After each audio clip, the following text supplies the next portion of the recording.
മാധുരപൂർണ പ്രശോഭിതം ഈ ജീവിതം, ആർദ്രമാം ദൈവ സ്നേഹം നിറയും പൂവനം. മാധുരപൂർണ പ്രശോഭിതം ഈ ജീവിതം, ആർദ്രമാം ദൈവ സ്നേഹം നിറയും പൂവനം. സ്നേഹദീപനാളമായി വിളങ്ങും ധന്യജീവിതം.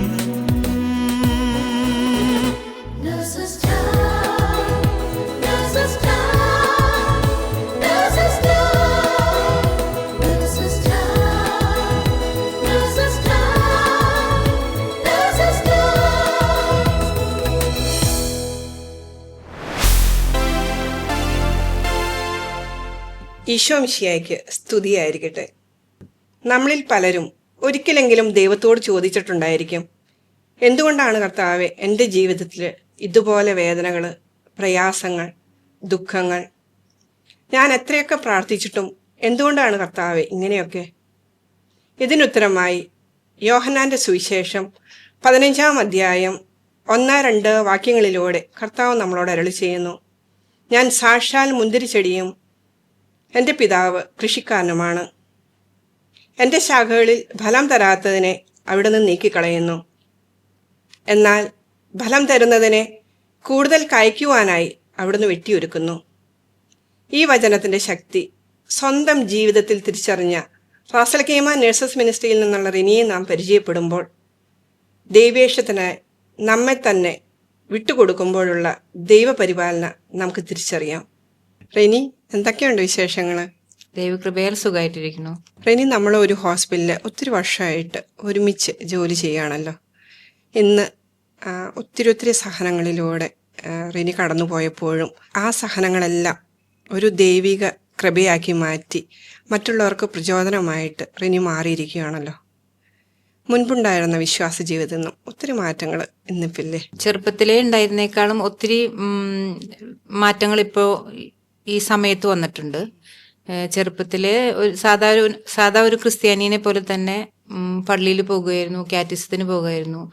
അതിൽ കൂടുതലൊന്നും ദൈവത്തിൽ ആഴപ്പെട്ട് വിശ്വാസം ഉണ്ടായിരുന്നില്ല. പിന്നെ നഴ്സിങ്ങിന് പോയി. നഴ്സിങ്ങിന് സ്വന്തം ഇഷ്ടപ്രകാരമായിരുന്നു പോയിരുന്നേ?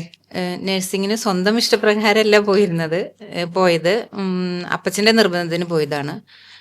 നഴ്സിങ്ങിന് പോയപ്പോഴും അവിടെ ഒരു ക്രിസ്തീയ ഇൻസ്റ്റിറ്റ്യൂഷൻ അല്ലായിരുന്നു.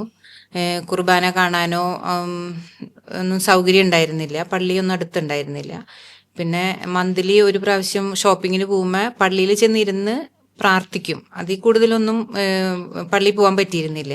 ഒരു കുർബാനയും അറ്റൻഡ് ചെയ്യാൻ പറ്റിയിട്ടില്ല. ഇല്ല, കുർബാനയൊന്നും അവിടെ വെച്ച് കാണാനില്ലായിരുന്നു. അവിടെ തെലുങ്ക് കുർബാനയായിരുന്നു, അതുകൊണ്ട് നമുക്ക് മനസ്സിലാകൂല്ലായിരുന്നു. പിന്നെ ഹോസ്റ്റലിൽ എന്നും കൊന്തെത്തിക്കും, ബൈബിൾ വായിക്കും. അതാണ് ആ കാലത്ത് എൻ്റെ പ്രാർത്ഥന. അതിൽ കൂടുതൽ പ്രാർത്ഥനയൊന്നും എനിക്കുണ്ടായിരുന്നില്ല. അത് നഴ്സിംഗ് കഴിഞ്ഞ് അപ്പം തന്നെ കല്യാണമായിരുന്നു. കല്യാണം കഴിഞ്ഞ് ഇവിടെ വന്നാലും വെള്ളിയാഴ്ച കുർബാനയ്ക്ക് പോകുമായിരുന്നു. പിന്നെ കുടുംബ പ്രാർത്ഥനയൊക്കെ നമ്മുടെ സൗകര്യത്തിനനുസരിച്ച് സമയമുണ്ടെങ്കിൽ ചെല്ലും, അല്ലെങ്കിൽ ചെല്ലില്ല. ആ ഒരു വിശ്വാസമായിരുന്നു അന്ന് ഉണ്ടായിരുന്നത്. പക്ഷെ ഞാൻ റിനിയെ പലപ്പോഴും പള്ളിയിലൊക്കെ എല്ലാ കാര്യങ്ങളിലും കാണാറുണ്ടല്ലോ, നല്ല ആക്റ്റീവായിട്ട്. ഒത്തിരി ആക്റ്റീവ് ഒന്നല്ലെങ്കിലും പോസ്റ്റ് BSc പോയതിന് ശേഷം ഒരു പോസ്റ്റ് BSc പോയിട്ടുണ്ടായിരുന്നല്ലേ? പോസ്റ്റ് BSc 2 വർഷം നാട്ടിൽ ചെയ്തിരുന്നു. അപ്പൊ ഞാൻ എൻ്റെ കൂടെ ഒരു സിസ്റ്റർ ഉണ്ടായിരുന്നു. ആ സിസ്റ്ററാണ് എനിക്ക് ശരിക്കും പ്രാർത്ഥനയുടെ ഇമ്പോർട്ടൻസും കുർബാന കാണുമ്പോഴുള്ള ആ പ്രാധാന്യമൊക്കെ പറഞ്ഞു തന്നത്. അതിനുശേഷം നന്നായി പ്രാർത്ഥിക്കുമായിരുന്നു. പോസ്റ്റ് BScക്ക് ആ പോയ പീരീഡ് തുടങ്ങി നന്നായി പ്രാർത്ഥിക്കുമായിരുന്നു. എന്നും പള്ളി പോകുമായിരുന്നു. അവിടെ വെച്ച് കൊങ്കണി കുർബാന ആയിരുന്നെങ്കിലും എന്നും പള്ളി പോകുമായിരുന്നു ഞങ്ങൾ. അന്നേരം കൊങ്കണി കുർബാന കാണുന്നതിന് കുഴപ്പമില്ലായിരുന്നു. അന്ന് നമുക്ക് ലാംഗ്വേജിലല്ല ഇതിരിക്കുന്നത്. കുർബാന നമ്മൾ എങ്ങനെ കൂടുന്നു, കുർബാനയിൽ എപ്പോഴും ദൈവത്തിന്റെ സാന്നിധ്യം ഉണ്ടെന്ന് പറഞ്ഞ് മനസ്സിലാക്കി തരാനായിട്ട് സിസ്റ്റർ പറഞ്ഞ് മനസ്സിലാക്കി തന്നിരുന്നു. സിസ്റ്റർ പറഞ്ഞപ്പോഴാണ് നമുക്ക് അതിന്റെ വില മനസ്സിലായത്. ഏത് ലാംഗ്വേജ് ആണെങ്കിലും അതിന്റെ അകത്ത് ഈശോയുടെ പ്രസൻസ് ഉണ്ട് എന്നുള്ളത്. അപ്പോഴാണ് എനിക്ക് ശരിക്കും അതിനെക്കുറിച്ച് മനസ്സിലായത്. അതിനുശേഷം തിരിച്ച് ഞാൻ ഇവിടെ വന്നപ്പോഴാണെങ്കിലും എന്നും കുടുംബ പ്രാർത്ഥന മുടക്കാതെയും പള്ളിയിൽ പോകലും മുടക്കാതെയും ഒക്കെ ചെയ്തിരുന്നു. അങ്ങനെ സന്തോഷകരമായിട്ട് മുന്നോട്ട് പോകുമ്പോഴായിരുന്നല്ലേ അപ്രതീക്ഷിതമായിട്ടുള്ള കാര്യങ്ങൾ ജീവിതത്തില്? ഞാനിവിടെ വന്ന് ജോയിൻ ചെയ്ത് 2-3 വർഷമൊക്കെ കുഴപ്പമൊന്നും ഉണ്ടായിരുന്നില്ല. അതിനുശേഷം 2016 ഞാനൊന്ന് ഒരു ആനുവൽ ലീവിൻ്റെ സമയത്ത് ഞാനൊന്ന് വീണു. നാട്ടിൽ പോയിരുന്നില്ല, ഇവിടെ തന്നെയായിരുന്നു. വീണതിന് ശേഷം എനിക്ക് കാലുമ്മ എൻ്റെ ലെഫ്റ്റ് നീ സ്വെല്ലിങ്ങും വേദനയൊക്കെ വന്നു. അപ്പോൾ ഇവിടെ തന്നെ ഒരു ഹോസ്പിറ്റലിൽ പോയി. അപ്പോൾ അവിടെ ചെന്നപ്പോൾ അവർ കാലുമ്മ പ്ലാസ്റ്റർ ഇട്ട് 1 മാസം. ഫ്രാക്ചർ ഉണ്ടായിരുന്നോ അപ്പോൾ? ഫ്രാക്ചർ ഉണ്ടായിരുന്നില്ല, ജസ്റ്റ് നീരും സ്വെല്ലിങ്ങും പെയിനും മാത്രമേ ഉണ്ടായിരുന്നുള്ളൂ. 1 മാസത്തോളം പ്ലാസ്റ്റർ ഇട്ട് കിടന്നതിന് ശേഷം പ്ലാസ്റ്ററൊക്കെ വെട്ടി കഴിഞ്ഞ് പിന്നെ നമ്മൾ സാധാരണ ജോലിക്ക് പോയതിന് ശേഷം വീണ്ടും ഒരാഴ്ചയോളം ജോലി ചെയ്തു. അതിനുശേഷം വീണ്ടും കാലുമ്മ വേദന വന്നു. അപ്പം ഞാനിങ്ങനെ ഡോക്ടറെ കാണാൻ പോയപ്പോൾ ആള് പറഞ്ഞു നാട്ടിലേക്ക് പോയിക്കോ, ഫർദർ ട്രീറ്റ്മെന്റ് എന്തെങ്കിലും വേണമെങ്കിൽ നാട്ടിൽ പോയി എടുക്കാൻ പറഞ്ഞു. അങ്ങനെ പിന്നെ ഞങ്ങൾ നാട്ടിൽ പോയി, എമർജൻസി ലീവ് എടുത്ത് നാട്ടിൽ പോയി. ഒരു 3 ആഴ്ച അവിടെ നാട്ടിലുണ്ടായിരുന്നു. അപ്പോൾ അവിടെ വെച്ച് ഞങ്ങൾ MRI ചെയ്തപ്പോഴാണ് ഫസ്റ്റ് എനിക്ക് ഇങ്ങനെ ഒരു ട്യൂമർ ഉണ്ടെന്ന് കണ്ടുപിടിച്ചത്. ട്യൂമർ ആയിരുന്നു അത്. അങ്ങനെ കണ്ടുപിടിച്ചു. അപ്പൊ അവര് പറഞ്ഞു അത് ഇത് ബിനൈൻ ആയിരിക്കാനാണ് സാധ്യത എന്ന് പറഞ്ഞ് അവര് 3 ആഴ്ച ഫിസിയോതെറപ്പി ചെയ്ത് ഞങ്ങള് ഓക്കെ ആയി. പിന്നെ എന്റെ വേദനയും സ്വെല്ലിങ്ങും ഒക്കെ മാറിയപ്പോ ഞങ്ങൾ തിരിച്ചു പോന്ന്. പിന്നെ ഒരു 2 വർഷത്തേക്ക് ഒരു കുഴപ്പമുണ്ടായിരുന്നില്ല. 2-2.5 വർഷത്തോളം അങ്ങനെ അങ്ങ് ജോലി ചെയ്തു. പിന്നീട് വീണ്ടും എപ്പോഴാണ് അസ്വസ്ഥത തുടങ്ങിയത്? കാരണം ഞാൻ ഓർക്കുന്നുണ്ട് നമ്മുടെ കൂട്ടായ്മയിൽ എനിക്ക് വേണ്ടി പ്രത്യേകം പ്രാർത്ഥിക്കണം എന്നൊക്കെ റിക്വസ്റ്റ് ഉണ്ടായിരുന്നു. അപ്പൊ പിന്നെ എപ്പോഴായിരുന്നു അസ്വസ്ഥതകൾ തുടങ്ങിയത്? പിന്നെ ഒരു 2-2.5 വർഷം കഴിഞ്ഞ് 2019 വീണ്ടും കാലുമ്മ, അന്ന് വേറെ ഇൻസിഡന്റ് ഒന്നും ഉണ്ടായിരുന്നില്ല, ജസ്റ്റ് കാലുമ്മ വേദനയും നീരും വന്നു. അപ്പൊ ഞാൻ ഇവിടെ തന്നെ ഒരു ഹോസ്പിറ്റലിൽ പോയി MRI ചെയ്തു. അപ്പൊ MRI ചെയ്തപ്പോൾ പണ്ടത്തെ റിസൾട്ടും ഈ റിസൾട്ടും വെച്ച് നോക്കിയപ്പോൾ ട്യൂമർ ഇത്തിരി വലുതായിട്ടുണ്ടെന്ന് പറഞ്ഞു. അപ്പം ആ ഡോക്ടർ പറഞ്ഞു അത് നല്ല സൈനല്ല, നാട്ടിൽ പോയിട്ട് ഫർദർ ട്രീറ്റ്മെന്റ് എടുക്കാൻ പറഞ്ഞു. അപ്പം അങ്ങനെ പിന്നെ ഞങ്ങൾ നാട്ടിൽ പോയി അവിടെ ചെന്നിട്ടും സെയിം ഡോക്ടർ തന്നെയാണ്, മുമ്പത്തെ കണ്ട ഡോക്ടർ തന്നെയാണ് ഞങ്ങൾ അന്നും കണ്ടത്, ഫോളോ അപ്പിന് വേണ്ടി ചെയ്തത്. അപ്പം അവര് ഡോക്ടർ പറഞ്ഞു ഇത് കുഴപ്പമില്ല, നിങ്ങൾ ഫിസിയോതെറപ്പി ചെയ്ത് വേദന മാറ്റി തിരിച്ചു പോയിക്കോളാൻ പറഞ്ഞു, തിരിച്ചു പോയി ജോലി ചെയ്തോളാൻ പറഞ്ഞു. അപ്പൊ ഹസ്ബൻഡിന്റെ ഒരു റിലേറ്റീവ് ഉണ്ടായിരുന്നു, അച്ഛൻ, ആള് ഡയറക്ടറായിട്ട് ഒരു ഹോസ്പിറ്റലിൽ വർക്ക് ചെയ്യണം. അപ്പൊ ആളെ വിളിച്ചിട്ടുണ്ടായിരുന്നു ഹസ്ബൻഡ്. അപ്പൊ ആള് പറഞ്ഞു എന്തായാലും വന്നതല്ലേ, നമുക്ക് ഇവിടെ ഒരു സെക്കൻഡ് ഒപ്പീനിയൻ എടുക്കാന്ന് പറഞ്ഞു. അങ്ങനെ അവിടെ ചെന്ന് ഡോക്ടറെ അടുത്ത് പോയപ്പോൾ ഡോക്ടറും പറഞ്ഞു എന്തായാലും നിങ്ങൾക്ക് ശരീരത്തിലേക്ക് ആവശ്യമില്ലാത്ത ഒരു സാധനമല്ലേ, നമുക്കത് എടുത്ത് കളയാന്ന് പറഞ്ഞു. ഇപ്പൊ ജസ്റ്റ് എടുത്ത് കളഞ്ഞപ്പോൾ ആള് പറഞ്ഞു ഒന്ന് ബയോപ്സിയും കൂടിയും ചെയ്യാം എന്ന് പറഞ്ഞു. അങ്ങനെ ബയോപ്സിക്ക് വിട്ട് 2 ആഴ്ച കഴിഞ്ഞപ്പോഴാണ് റിസൾട്ട് വന്നത്. ആരും പ്രതീക്ഷിക്കാത്ത മാതിരി എല്ലാവരും ഷോക്കായി. അപ്പോൾ എന്ന് വെച്ചാൽ അതൊരു ക്യാൻസർ ആയിട്ട് അത് ഡയഗ്നോസിസ് ചെയ്തിരുന്നു അന്ന്. എനിക്ക് ക്യാൻസർ എന്ന് പറഞ്ഞാൽ ഇപ്പം വല്ലാതെ തളർന്നു പോയി കാണുമായിരിക്കുമല്ലോ. റിസൾട്ട് കണ്ട വഴിക്ക് എനിക്ക് ഭയങ്കര ഷോക്കായി പോയി. പിന്നെ ഞാൻ എൻ്റെ കൂടെ എൻ്റെ അപ്പച്ചനും ഉണ്ടായിരുന്നു, ഹസ്ബൻഡ് ഉണ്ടായിരുന്നു. ഹസ്ബൻഡിന് BP യും ഷുഗറും, പിന്നെ അപ്പച്ചന് ഒത്തിരി വയസ്സായതാണ്. അപ്പം ഞാൻ തന്നെ കൺട്രോൾ ചെയ്തു. പിന്നെ വലിയ കരച്ചിലോ അങ്ങനെയൊന്നും ഉണ്ടായിരുന്നില്ല. ജസ്റ്റ് ഓക്കെ, ഡോക്ടറെ അടുത്ത് പറഞ്ഞു ഞങ്ങൾ 2 ദിവസം കഴിഞ്ഞിട്ട് വരാം, ഞങ്ങളൊന്ന് ഡിസ്കസ് ചെയ്തിട്ട് വരാം എന്ന് പറഞ്ഞ് അവിടെ നിന്ന് അപ്പം തന്നെ ഞങ്ങൾ ഹോസ്പിറ്റലിൽ നിന്ന് പോന്നു. പിന്നെ 2 ദിവസം കഴിഞ്ഞു ചെന്ന് ഡോക്ടറെ അടുത്തേക്ക് ചെന്നപ്പോൾ ഡോക്ടർ സർജറിക്കുള്ള ഡേറ്റൊക്കെ തന്നു. ഡേറ്റ് തന്ന് പിന്നെ ഞങ്ങൾ സർജറി ചെയ്തു. 2 ആഴ്ച കഴിഞ്ഞപ്പോഴേക്കും സർജറി ചെയ്ത് ബോൺ മാറ്റി വെച്ചിരുന്നു, ആർട്ടിഫിഷ്യൽ ബോൺ വെച്ചിരുന്നു കാലിന്റെ. ഇപ്പോഴും ആർട്ടിഫിഷ്യൽ ബോണുമായിട്ടാണോ നടക്കുന്നത്? ആർട്ടിഫിഷ്യൽ ബോണാണ് ഇപ്പോഴും കാലുമേ ഇരിക്കുന്നത്. അതിന്റെ കോംപ്ലിക്കേഷൻ ആയിട്ട് എനിക്ക് 30 ഡേയ്സ് കഴിഞ്ഞതിന് ശേഷം ഞരമ്പില് രക്തം കട്ട പിടിച്ചിരുന്നു. DVT വന്നു. അതിനുശേഷം എനിക്ക് പെട്ടെന്ന് ഇങ്ങോട്ട് കയറി വരാൻ പറ്റിയിരുന്നില്ല ഡ്യൂട്ടിക്ക് ജോയിൻ ചെയ്യാനായിട്ട്. ആ സമയത്ത് ഒത്തിരി സിക്ക് ലീവ് എടുക്കേണ്ടി വന്നോ?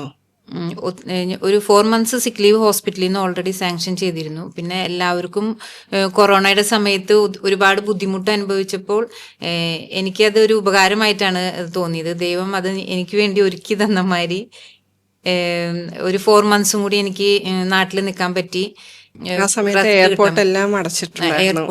എയർപോർട്ടൊക്കെ അടച്ച് എനിക്ക് വരാൻ പറ്റിയിരുന്നില്ല. അപ്പൊ ഒരു 4 മന്ത്സും കൂടി എനിക്ക് നാട്ടിൽ നിൽക്കാൻ പറ്റി. അങ്ങനെ ടോട്ടലി 8 മന്ത്സോളം എനിക്ക് റെസ്റ്റ് എടുക്കാൻ പറ്റി സർജറി കഴിഞ്ഞിട്ട്. അതുകൊണ്ട് കംപ്ലീറ്റ് റെസ്റ്റ് എടുക്കാൻ പറ്റി, നാട്ടിലിരുന്ന് പറ്റിയിരുന്നു. അത് കഴിഞ്ഞ് പിന്നെ തിരിച്ച് ഞാൻ ഇവിടെ വന്ന് ജോയിൻ ചെയ്തു. ഇപ്പൊ ജോയിൻ ചെയ്ത് കഴിഞ്ഞപ്പോഴത്തേക്കും ഇത്രയും നാള് നമ്മളെ ഒരു ആർട്ടിഫിഷ്യൽ ബോണൊക്കെ വെച്ച് നമുക്ക് നടക്കാനൊക്കെ ബുദ്ധിമുട്ടുണ്ടായിരുന്നില്ലേ? ഡ്യൂട്ടിക്ക് ജോയിൻ ചെയ്ത സമയത്ത് കൊറോണയും 12 hours ഡ്യൂട്ടിയും ഒക്കെ ആയപ്പോൾ എനിക്ക് ഒത്തിരി ബുദ്ധിമുട്ടുണ്ടായിരുന്നു. കാലുമ്മ നീരും അതേമാതിരി തന്നെ വേദനയും പിന്നെ നടക്കാൻ പറ്റാത്ത അവസ്ഥയും ഒക്കെ വന്നിരുന്നു. ഞാൻ ഓർക്കുന്നുണ്ട്, റിനി ജോയിൻ ചെയ്ത് കഴിഞ്ഞപ്പോഴത്തേക്കും എനിക്ക് നടക്കാനൊട്ടും വയ്യ, കാലിനെല്ലാം നീരാന്ന് പറഞ്ഞുകൊണ്ട് വന്നിട്ട് ഞാൻ റിസൈൻ ചെയ്യാൻ പോവാട്ടോ എന്ന് പറഞ്ഞത്. ഞങ്ങൾ ആ സമയത്ത് എനിക്ക് ഒട്ടും നടക്കാൻ പറ്റുന്നുണ്ടായിരുന്നില്ല ആ സമയത്ത്. അപ്പം ഞങ്ങൾ റെസിഗ്നേഷനെ കുറിച്ച് ചിന്തിച്ചിരുന്നു. അപ്പോഴാണ് ഞാൻ പറഞ്ഞത് ഞാൻ റിസൈൻ ചെയ്യാണെന്നുള്ളത്. റിസൈൻ ചെയ്യണ്ട, PHCയിലേക്ക് നോക്കാം എന്ന് പറഞ്ഞ് ഷർമിള എൻ്റെ അടുത്ത് പറഞ്ഞിരുന്നു അന്ന്. അങ്ങനെ നമ്മള് ട്രൈ ചെയ്തിരുന്നു. ശരിയാ, എനിക്ക് ഓർമ്മയുണ്ട്, നമ്മൾ PHCയിലേക്ക് നോക്കിയിട്ട് അത് നടന്നില്ല. പിന്നീട് അത് OPDയിലേക്ക് മാറ്റം കിട്ടിയില്ലേ?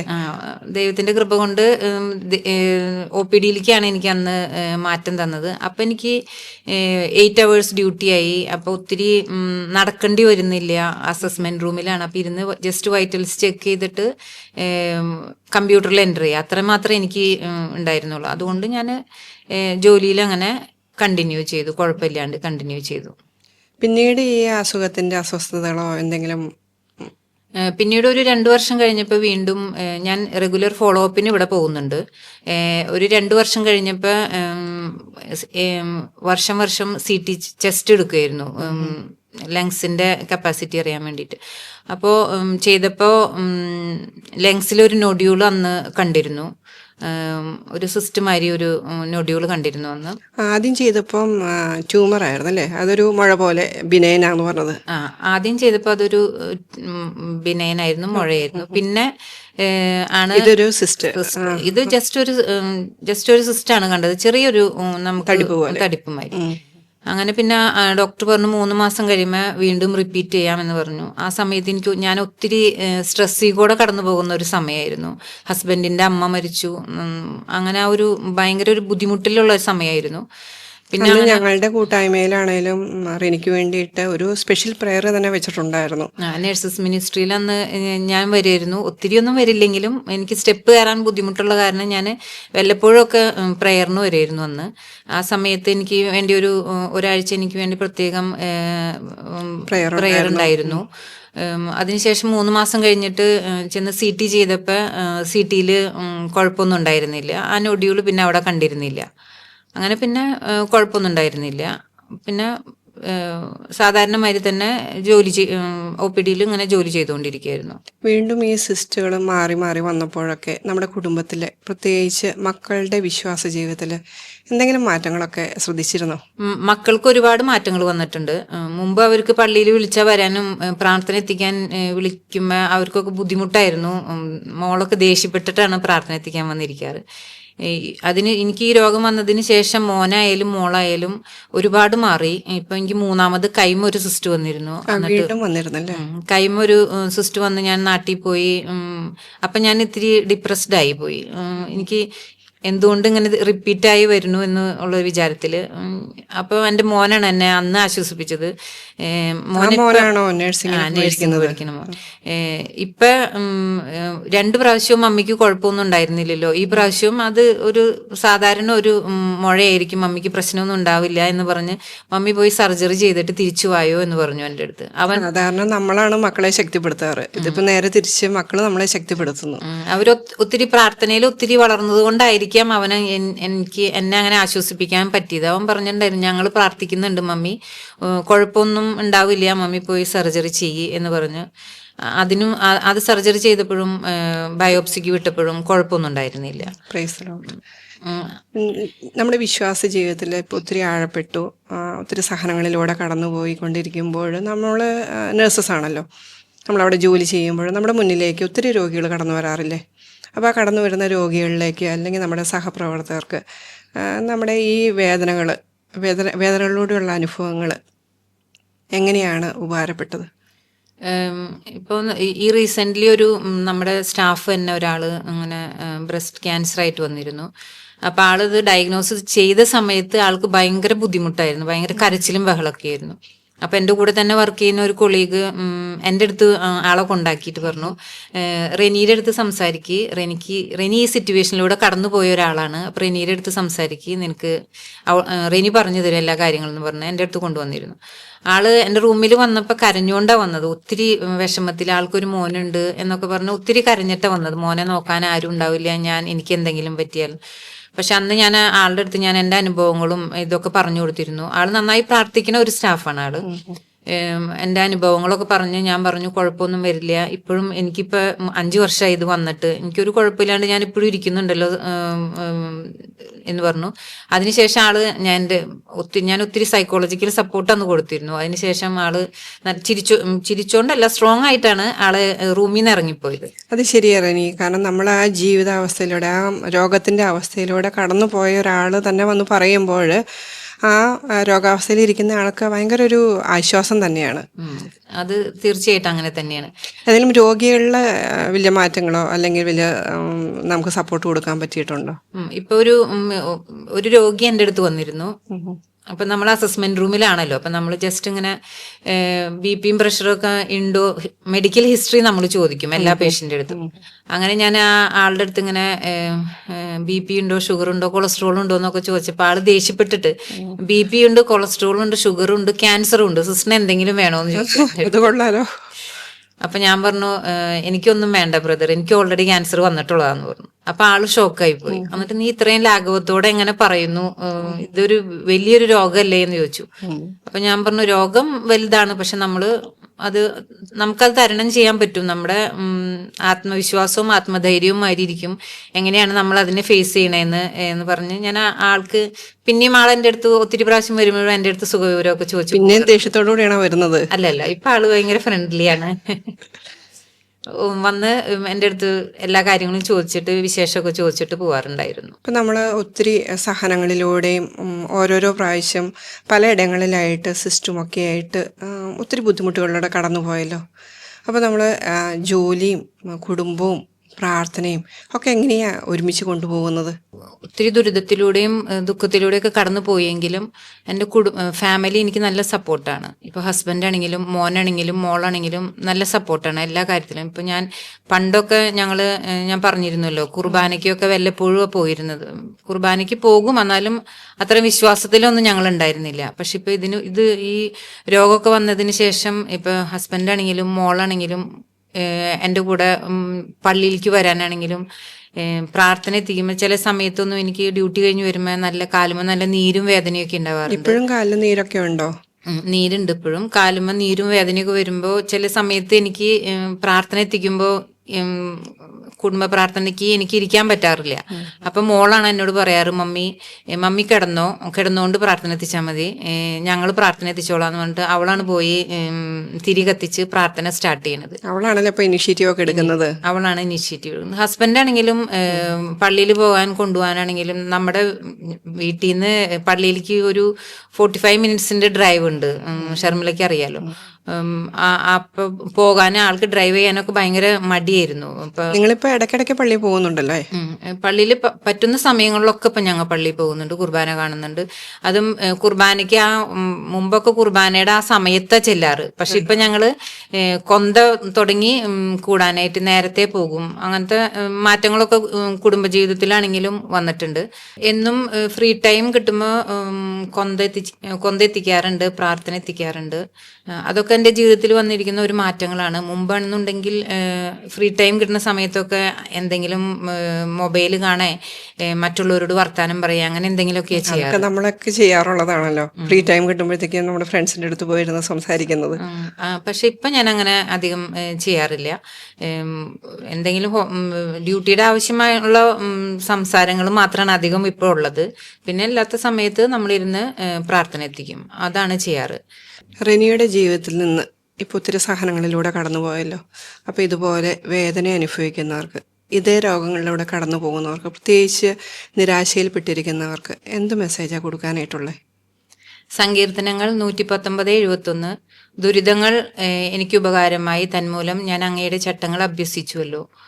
ഈ വചനം എൻ്റെ ജീവിതത്തിൽ ഒരുപാട് കണക്ട് ചെയ്യാൻ പറ്റും എനിക്ക്.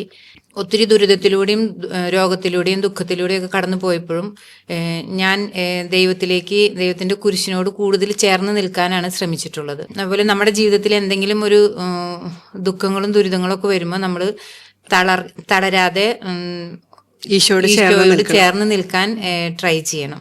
ജെറമിയ 29 അധ്യായം 11 വാക്യത്തിലൂടെ കർത്താവ് നമ്മളോട് അരുളി ചെയ്യുന്നു, നിങ്ങളെക്കുറിച്ചുള്ള ഒരു പദ്ധതി എൻ്റെ മനസ്സിലുണ്ട്, നിങ്ങളുടെ നാശത്തിനുള്ളതല്ല, ക്ഷേമത്തിനുള്ള പദ്ധതിയാണ്.